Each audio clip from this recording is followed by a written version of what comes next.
in the shadow of the mountains high.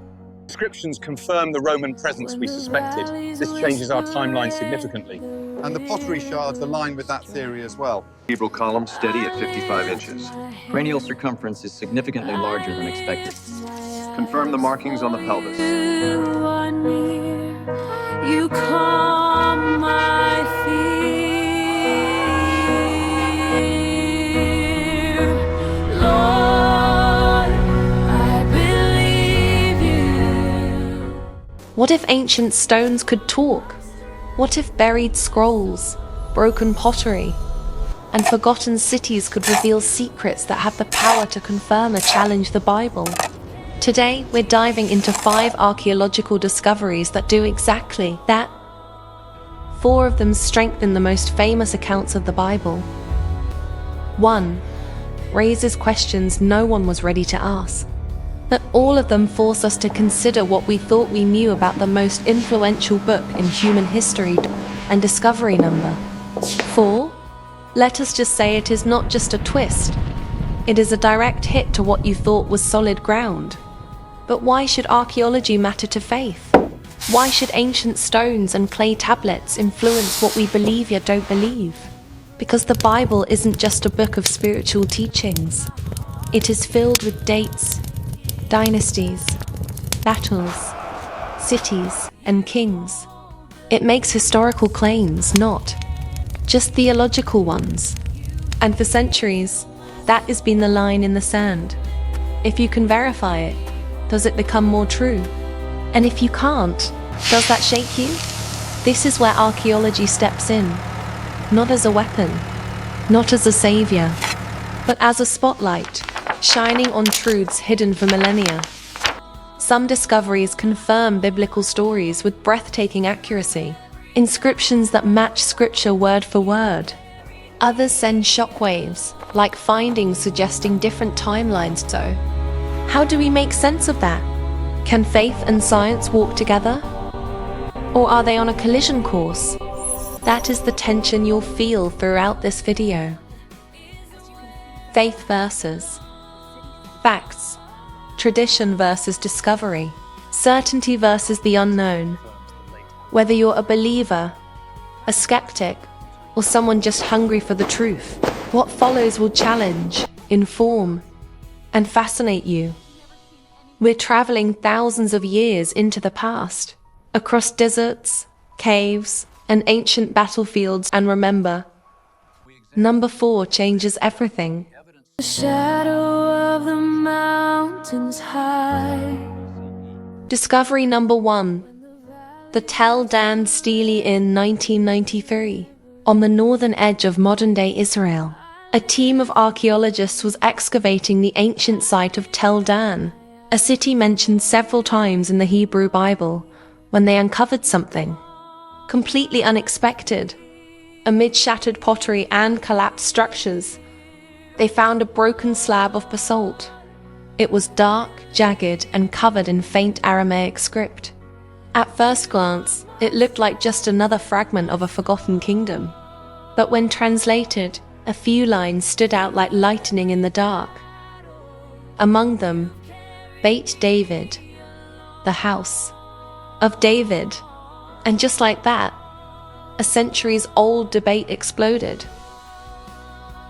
Until that moment, many scholars believed that King David, the iconic warrior poet, the slayer of Goliath, the second king of Israel, was a literary creation, a national legend created to unify a fractured people.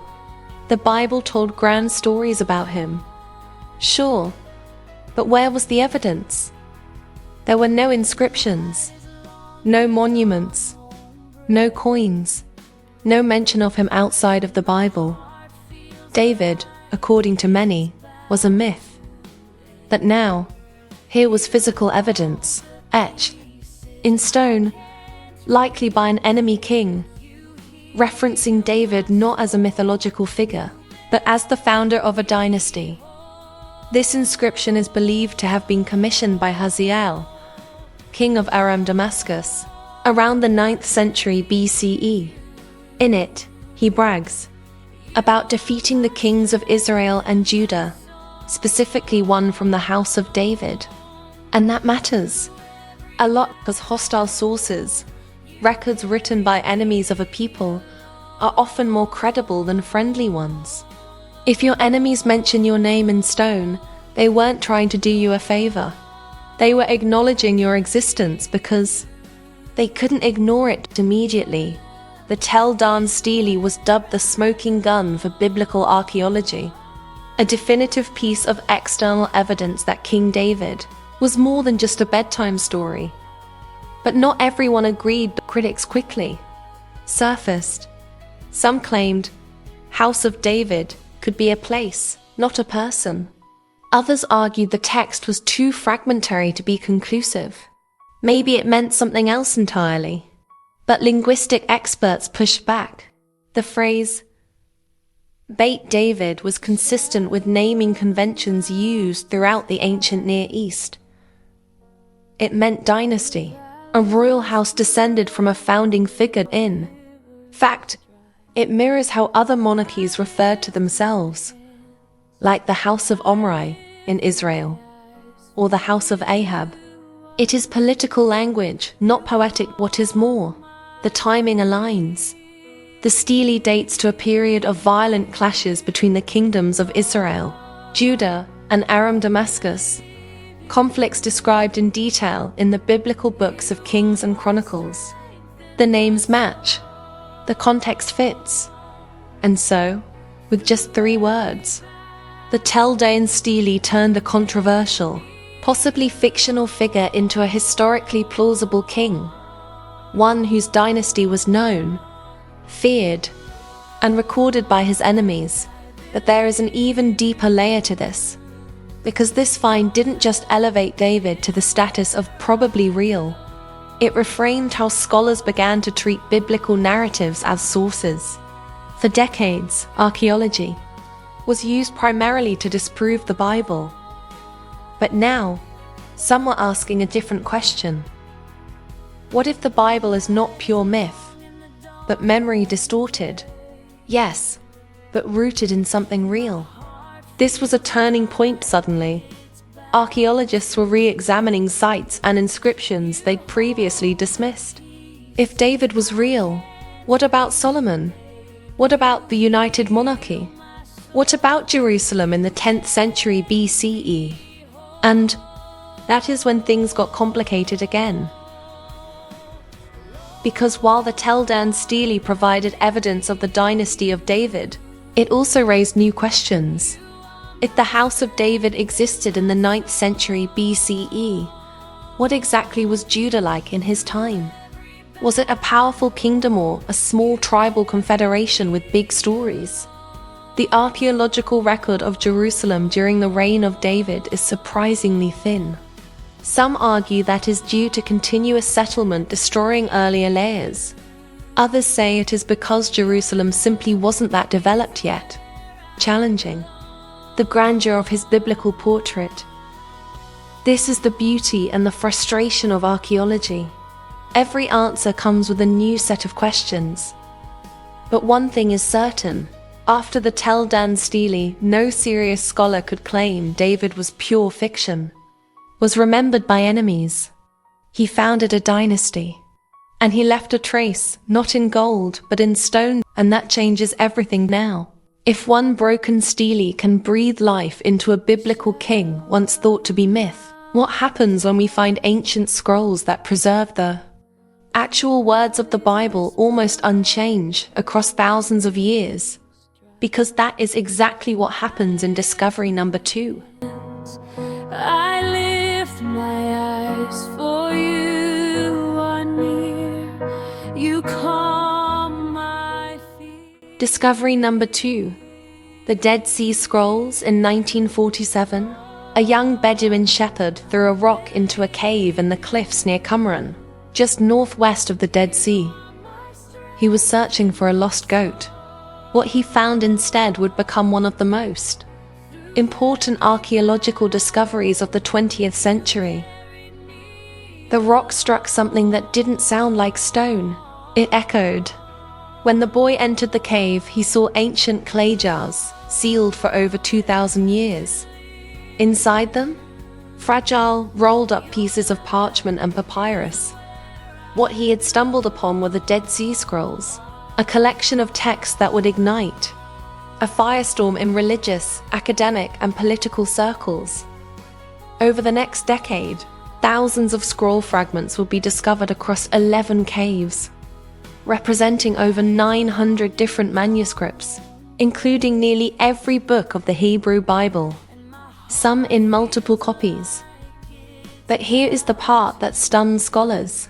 Some of these scrolls dated back to the 3rd century BCE, over 1,000 years older than the oldest known biblical manuscripts at the time.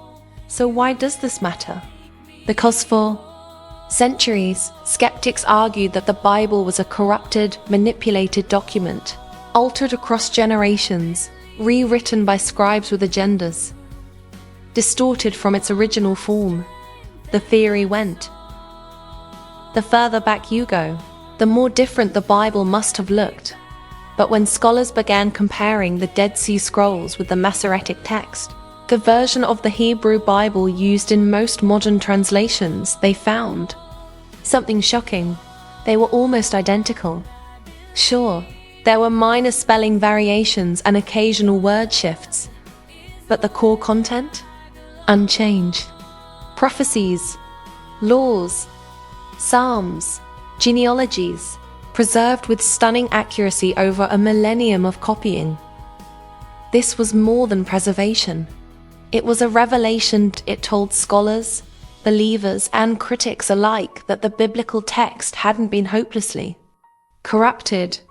It had been transmitted with extraordinary care. Scribes across generations weren't just copying words.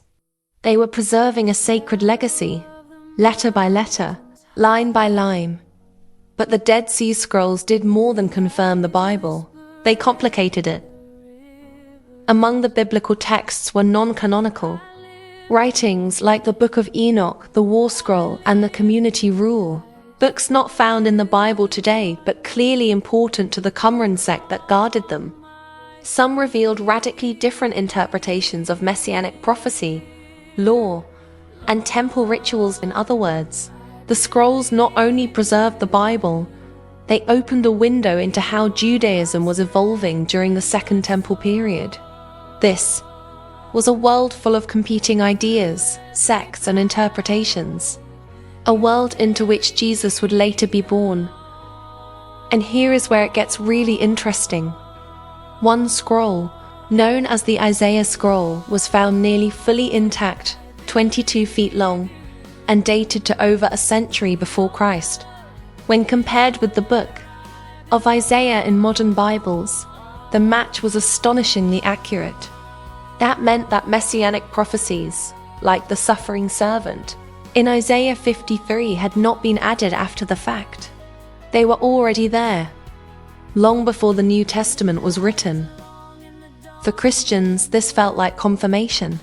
For scholars, it raised new questions about how early Judaism understood messianic themes. And for skeptics, the discovery didn't end the debate, it deepened it.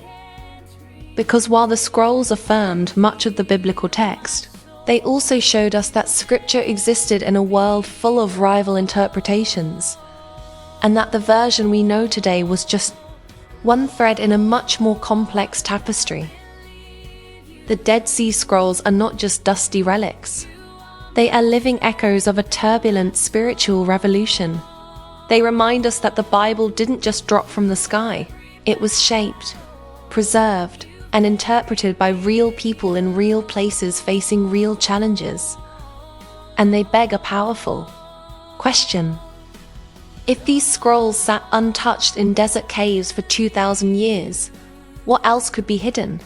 What else have we not found yet? Which brings us to our next discovery, one that doesn't take us to a battlefield or a palace, but to a simple pool mentioned in passing in the New Testament. And yet, it just might be the most personal proof of all. Discovery number 3. The pool of Siloam in the Gospel of John. There is a short but striking story. A man, blind from birth, is brought before Jesus. His disciples ask who sinned, him or his parents, that he was born blind. Jesus answers, neither. This happened so that the works of God might be displayed in him. He spits on the ground, makes mud, puts it on the eyes of the man, and tells him to go wash in the pool of Siloam. The man obeys, and comes back able to see. It is a powerful moment. But for years, skeptics viewed it as just that, a story, a literary device, an allegory for spiritual sight. That is until 2004. That year, during routine maintenance work on a Jerusalem sewer line, construction crews stumbled upon ancient stone steps, wide, worn, and unmistakably ancient. Archaeologists were called in, and what they uncovered was beyond anything they expected. A large mikveh-style pool, fed by a nearby spring, dating back to the time of Jesus. They had found the pool of Siloam, but not just any version, not a medieval reconstruction, not a Byzantine guess. The actual pool used by pilgrims in the Second Temple period, the exact historical setting of the Gospel story. Suddenly, a narrative once dismissed as symbolic was now anchored in physical geography, and it didn't end there. Excavations revealed that the pool of Siloam was connected to the Temple Mount by the pilgrimage road, a massive stone pathway where worshippers would travel to the temple. This means the blind man in John 9 wasn't just healed in a spiritual sense. He was part of a very real urban flow, in a very real city, during a very real moment in history. This changes how we read the story. The details, where Jesus stood, how far the man walked, what the terrain was like, suddenly become concrete, not metaphorical. And that is what makes this discovery so powerful. Because unlike some archaeological finds that challenge timelines or question events, this one invites you in. It lets you stand in the same place. It transforms a miracle from abstraction into location. You can go there today. You can walk the steps. You can touch the stones. You can feel the weight of the moment. And for many believers, that's more than proof. It is presence, a physical connection to faith. But there is something deeper here. The pool of Siloam didn't just confirm a location. It confirmed a pattern. That the writers of the New Testament weren't inventing a fantasy world. They were recording events set in real places, with real customs and real people navigating the tensions of Roman rule, Jewish identity and emerging Christianity. And the Gospel of John, often viewed as the most theological of the four, now had one of its stories verified by a sewer line. Which begs the question, what other legends might be rooted in places we've yet to uncover? The pool of Siloam proves that the story of how Jesus healed a blind man happened somewhere very real. Discovery number 4. The collapsed walls of Jericho. Then the walls of Jericho fell down flat. It is one of the most cinematic scenes in the entire Bible. A group of Israelites marching around the city, blowing trumpets, shouting in unison, and the mighty walls of Jericho crumble into the dust. A divine demolition job. But here is the big question. Did it really happen like that? Enter archaeology. The ancient site of Jericho, also known as Tel Es Sultan, lies just north of the Dead Sea. It is one of the oldest cities in the world, with ruins dating back over 10,000 years. But what matters most for this story is the late Bronze Age. Around the time the Israelites were stated to have conquered Canaan in the 1930s, British archaeologist John Garstang excavated Jericho and made a stunning claim. He found evidence that the walls of the city had collapsed violently, and the timing matched the biblical account. Garstang believed this was proof of the conquest under Joshua. But archaeology, like history, isn't static. In the 1950s, a new team led by Kathleen Kenyon re-examined the site. And her conclusion? Different. According to the findings of Kenyon, Jericho had already been destroyed centuries earlier, around 1550 BCE, long before the Israelites would have arrived, based on most biblical chronologies. In fact, she argued, there was no fortified city there for Joshua to conquer. The city had been a ruin. The debate erupted. Was Garstang wrong? Was Kenyon right? Did the Bible get it right? Were archaeologists misreading the layers? Some scholars now argue that the datings of Kenyon may have overlooked critical evidence, that the destruction layer she attributed to earlier conflicts might actually line up with the biblical timeline after all. They point to charred remains, collapsed bricks, and grain storage jars, all signs of a sudden siege, not a slow abandonment. Others push back. They say the inconsistencies are significant, that the archaeological record doesn't support a large-scale conquest at that time, not just in Jericho, but across Canaan. So what do we really know? Well, here is where it gets interesting. There was a city with massive defensive walls. There was a violent destruction event. And there are signs that the city was conquered quickly and not looted, which aligns with the biblical story that the Israelites were told not to plunder Jericho. But the dating remains in dispute.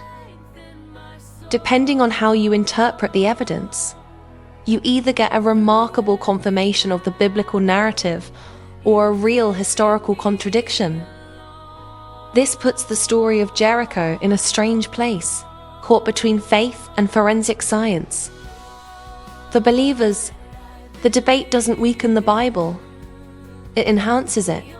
It invites them to engage more deeply, to seek understanding beyond black and white categories. For skeptics, it is a reminder of how myth and memory blur together in ancient texts. But here is a thought.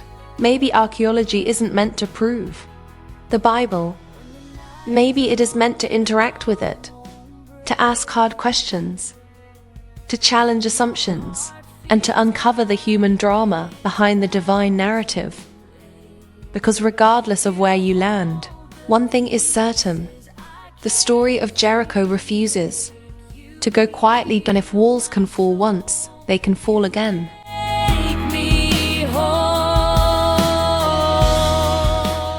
Discovery number 5. The Nephilim in the Bible. Real giants or myth? Were the Nephilim actually giants?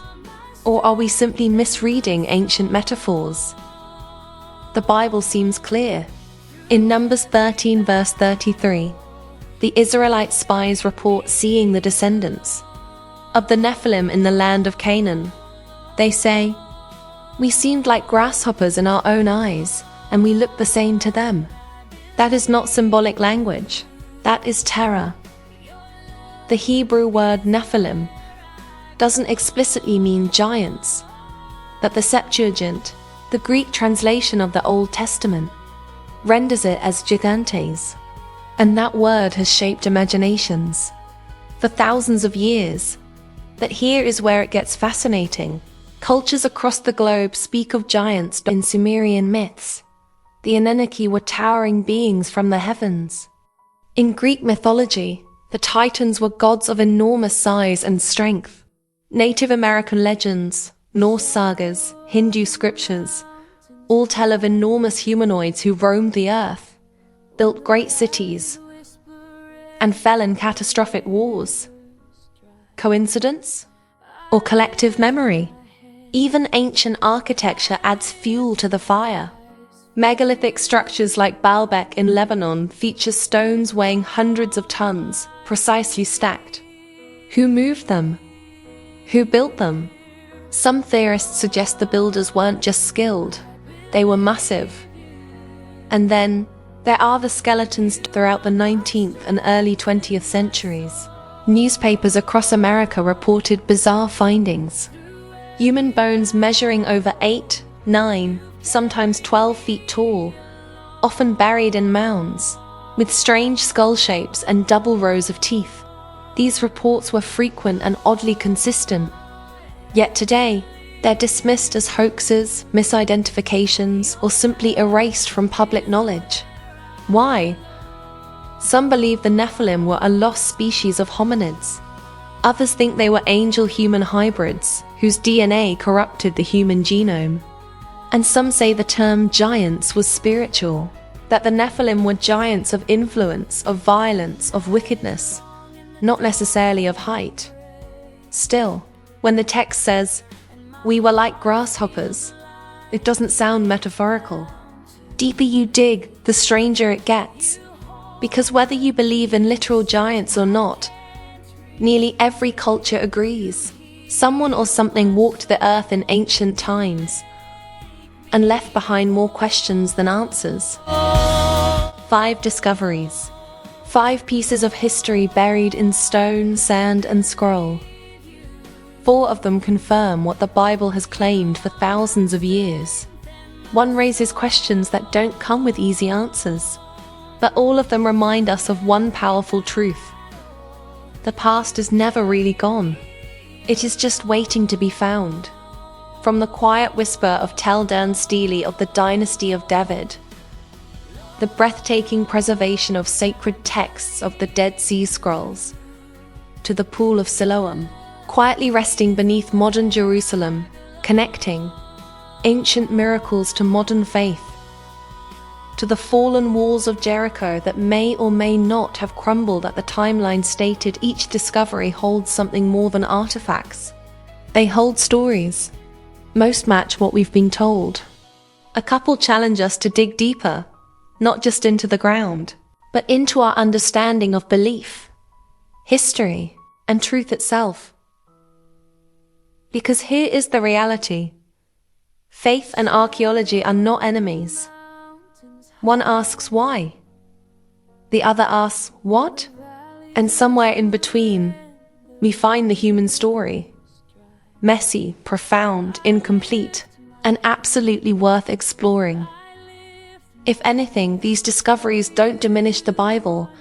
They make it feel more alive, more grounded, more human. They remind us that behind every verse was a real voice. Behind every name, a person. Behind every place, a footprint. And if this is what we've uncovered so far, what else is still buried? What forgotten scroll, broken wall, or ancient monument might one day surface and force us to search deeper into everything once again? Because archaeology doesn't end questions, it starts them. And the Bible, it doesn't fear the shovel, it dares. Thanks for watching. If this video opened your eyes or even challenged your thinking, give it a like, leave a comment with your favorite discovery, and subscribe for more deep dives into history, belief, and the mysteries that connect them both. The past is calling. Will we keep listening?